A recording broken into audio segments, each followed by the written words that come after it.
This is the PhET simulation of the photoelectric effect. And in truth, there are a few more things that you can do with this simulator that aren't relevant to the discussion in today's lecture.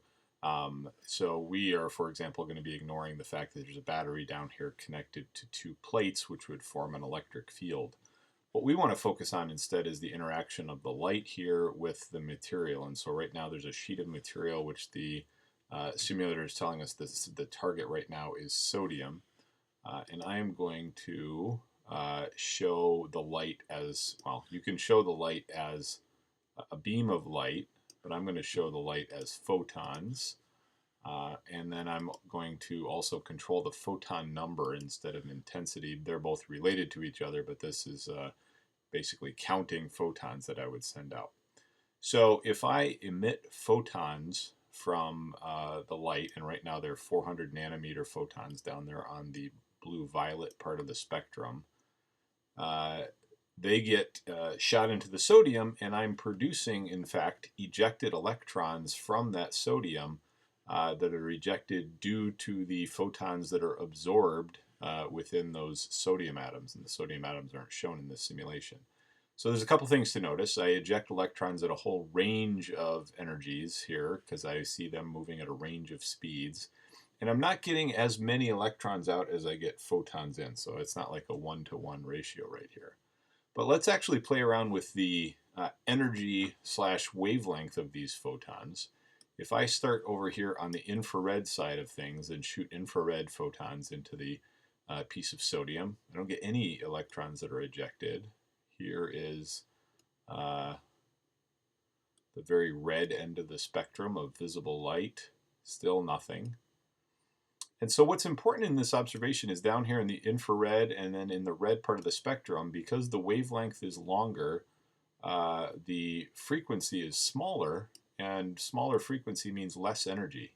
So these photons are carrying less energy than the photons I started with, and they are not actually ejecting any electrons as a result. And so different materials have different energies where you get to that minimum energy before you get some electrons ejected. So right now I'm trying to find what that minimum is. Here it's somewhere in the greenish light for sodium, and so when I'm sending in these green photons, I get a small number of electrons that are ejected, but one thing I notice right away is they're moving fairly slowly.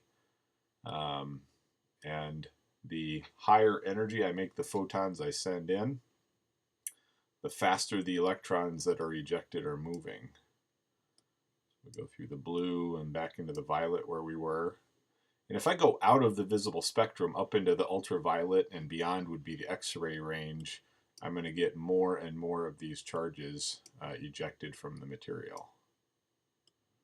And in general, on average, they're moving faster, even though not all of them are moving faster. The average speed of the ejected electrons is much higher here. So you can actually use light to produce electric current in a system. Yep, and we just go higher energy, higher, and more electrons ejected. The other thing we can do on this simulator is change the materials. So I'm going to go back down to the infrared part of the spectrum and change my plate that I'm hitting here to zinc. And notice that I'm not getting any ejected electrons. For red light, nothing gets ejected. Green light, nothing is ejected. Blue light, still no electrons ejected. So different materials have different amounts of energy that they bind the electrons to the nucleus with.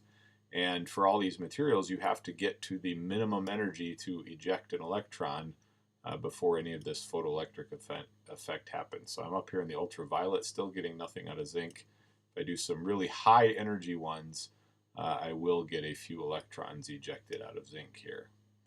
And we'll just do one more material because it's germane to the discussion here. Calcium, a lot of calcium in your bones if your bones have good structure. And so if we shoot photons at calcium, red light in the visible spectrum doesn't eject anything. Let's get into the green. Still nothing ejected. Here's in the blue. In the violet, start to get a few electrons ejected, moving fairly slowly.